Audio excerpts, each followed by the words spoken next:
என்னை எங்கேருந்து எடுத்தாரா? பயங்கரமான குழி. இந்த போர் கேள்விப்பட்டிருக்கீங்களா? போர் வீட்டில் ஆழ்துளை கிணறு போட்டிருப்பீங்களே, போர். எல்லாம் சொல்வீங்க, நான் 50 அடி போட்டேன், நான் 60 அடி போட்டேன் பாஸ்டர், 10 அடியில் தண்ணி வந்துருச்சு பாஸ்டர், எங்கள் வீட்டில் அவ்வளோ தண்ணி வசதி அப்படின்லாம் என்ன செய்வீங்க, நிறைய பேர் சொல்லுவீங்கல்ல. அந்த போர் இந்த மாதிரி ஒரு சில லட்சம் அடி வச்சுக்கோங்களேன், சில லட்ச அடி ஆழம். அதுதான் பயங்கரமான குழி. எந்திரிக்கவே முடியாது, வர வாய்ப்பே இல்லை. விழுந்தால் மறந்துட்டு போயிட வேண்டியது தான். அல்லேலூயா. இப்படிப்பட்ட ஒரு குழியிலேருந்து என்ன செஞ்சாராம்? உங்களையும் என்னையும் ஆண்டவர் எடுத்தாரா? அல்லேலூயா. வசனம் சொல்லுது, பயங்கரமான குழியிலும் உளையான சேற்றிலும் இருந்து என்னை தூக்கி எடுத்தார். அல்லேலூயா.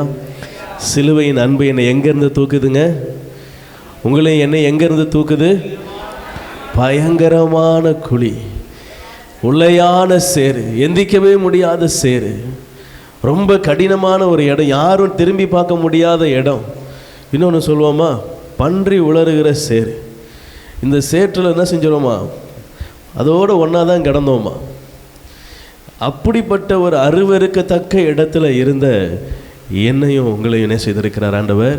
இன்று ராஜாக்களோடும் பிரபுக்களோடு அமரத்தக்கதாய் கர்த்தர் உயர்த்தியிருக்கிறார். அல்லேலூயா.